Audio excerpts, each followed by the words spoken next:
This is a Leica M240. It's a pretty classic Leica camera that was built maybe in 15 years ago, back in 2011 or 12. A lot of people, when they see me on the street shooting with this camera for the first time, they will ask me, is that a Fujifilm? I do understand why they ask that question. I've had experiences with both the cameras. I've got them right here. They look very similar. They're both rangefinder systems, but the logic behind both cameras are very different. Not here to talk about the differences between them today, maybe in another video. I wanted to mostly focus on sharing some of my experience with using this Leica M240 in the last 1.5 or 2 years that I've owned it. Funny story though, before I owned this camera, I've always kind of fantasized about owning a Leica camera. I started with the Leica Q about maybe 2.5 years ago when I first came to Australia. Because my favorite photographer, Andre Josselin, a German guy, I'm not sure about the name if I'm saying it right, but he is a Leica ambassador, and every time I see his videos, he's always taking cool pictures in the mirror with a Leica. I'm not sure exactly which model it is, but it just, in my mind, it looked very cool. I had a DSLR Canon back then. For me, it was always a bit too chunky when I travel around, especially paired with, for example, a 24-70 lens that was way too big compared to what I have in my hands right now. It is a fixed lens, but I have no complaint. It is very small, it's pocketable. Yeah, that's one of the good things that I'd say if you're looking into Leica, it is very small. But yeah, so I'm not a professional photographer. A lot of the things I will talk about in this video, or the pictures I take, is not for commercial use. It's not for any personal gain. They're mostly out of my interest. I take picture for friends, for family, or sometimes I do a TFP project, or I go travel and take the photos with this camera. Everything will be from my own personal experience. And I wanted to tell you about some of the good things and some of the bad things that I've encountered while using this camera in the last 2 years. It is not a very modern camera. It is digital, but it is made from when the first few iPhones just came out. That was a very different age and day compared to what we have today.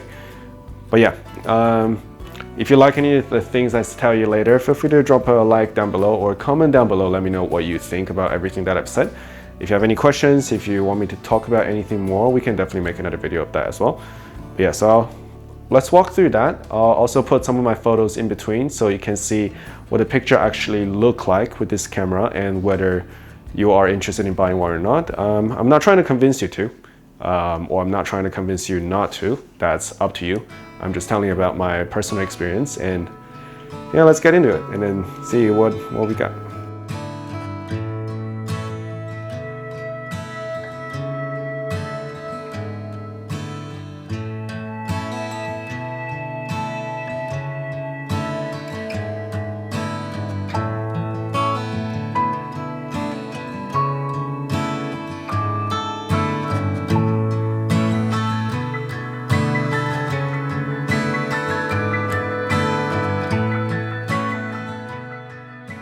So in terms of what I like about this camera, I think there's about 3 or 4 things that I mainly want to talk about. First one being, also maybe the most important for me, is the experience of using a Leica. It is a rangefinder camera, so it doesn't have any of the fancy functions now, the AI tracking, 100 pictures per second maybe. It's going through a very old glass that you have to look through, kind of manually focus yourself for each picture that you take. It says it's capable of taking up to 3 pictures per second, but let me tell you about that later. That's a long story. But yeah, I said the experience of using a Leica is not the same as using any other camera you've had. Maybe with some older film cameras, but that's film. That's not the same. You kind of have to slow down and focus on the subject that you're taking photos of for every single picture. It kind of brings back the joy and excitement of using a camera for the first time when you're trying to still figure out how to do everything that you know how to do today. It's not very fast, I have to say that, but I do find myself enjoying the moment with the last couple of years of using this. And the second thing I would say is, a lot of people praise about the Leica color online. I don't see if there's any too much of a difference compared to, let's say, a Fuji compared to a Canon or a Nikon. I mean, of course, there's differences if you're using a crop frame, using a full frame or medium format. That's one thing. That's not part of this conversation. But if you're purely focused on the color, I do like how Leica M240 compared to the other ones that I've used before. The color is a lot more contrasted. The highlights and the dark, that we'll talk about that later, that's another story as well. But so far, I do enjoy the contrast and the very rich color that this sensor kind of gives you. I'm not sure if you know what I mean, but a lot of people say maybe the M9 was the better one, and then there's the M240, and everything after that, all the other Leicas gets a bit flat. I cannot confirm for you. I've never owned one of them. They're a bit too expensive for me. But yeah, so far, I'm liking the color so far. And usually if I want to post something, if I'm shooting for someone, just light edit afterwards, and the picture is more than okay to be put online or to look at it and you think that's a pretty decent picture. So yeah, that's number 2. And again, I'm going to emphasize on the convenience of this camera a bit as well. I think it's about 2 kilos if I put on this 35mm Voigtlander lens along with the whole camera itself. And you can see the size of this. I mean, compared to my phone, it's pretty much almost the same size, just a little bit heavier. It's very easy if you want to put this in your bag.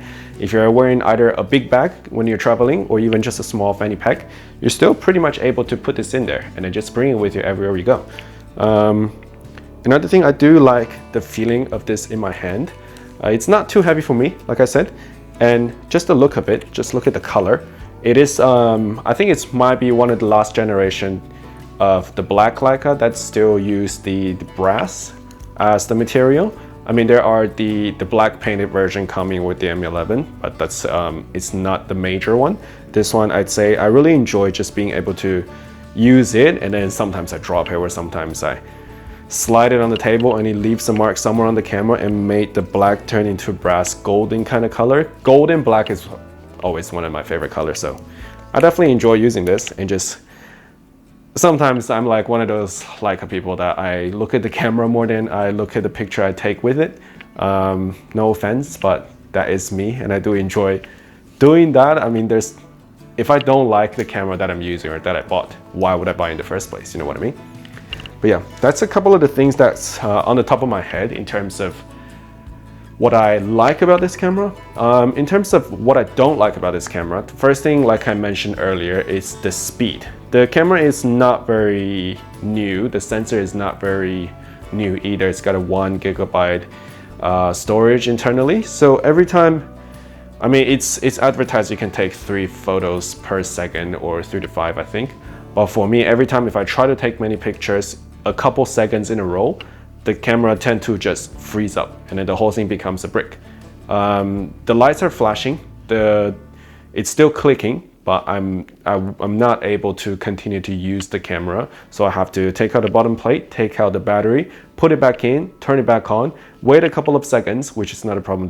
This one does take a while to turn on, and before you can take the photo, the subject might be gone, if you know what I mean. So that's one thing I might, if I look into upgrade in the future, I'll probably upgrade to a M10 or 11, something a bit faster, just in terms of that aspect.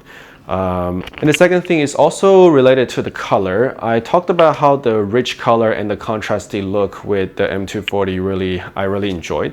But also because it's an old sensor, or for whatever other reason, the white balance on this camera is not very correct. It's very likely sometimes you're taking the same picture, same angle, same background, everything is exactly the same, but you click it twice. The first photo turns out to be very warm, very yellow for some reason, and the second photo turned out to be very blue. And I've done nothing in between. I didn't change any settings, nothing at all. But I think it's just, I guess, one of the charm of using this camera. If you get used to it, if you're not in a rush, it's actually okay. Just wait a little second, the next photo you take might end up being the yellow one again. So you never know what you're gonna get out of the camera. The screen is not the greatest screen. It's pretty old as well. So what you see on the screen might not be very accurate compared to what you'll later see on your computer screen.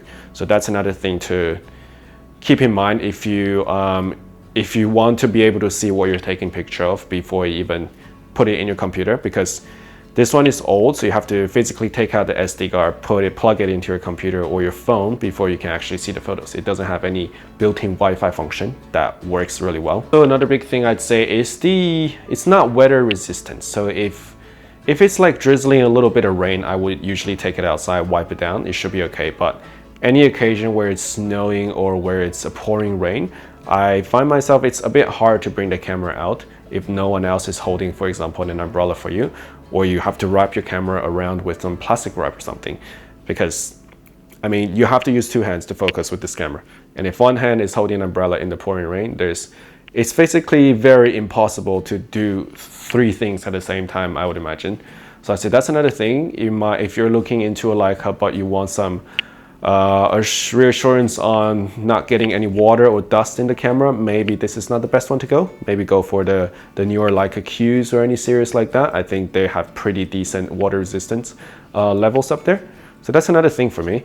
But overall speaking, if I were to sum it up, I would still in 2026 pretty much recommend you to get this camera if you're looking into getting to the Leica system and give it a try, see how it goes. If you can, if you have the budget to afford this camera. It's not the most expensive right now compared to the newer Leicas, which is usually at maybe 15,000 Australian dollars. This one, when I bought it, it was at $4,000, which is a fancy DSLR, the price of that. So I'd say if you save up a little bit, if you're really into it, it's okay to get this one. It's not gonna break your bank. You're not gonna lose all your money.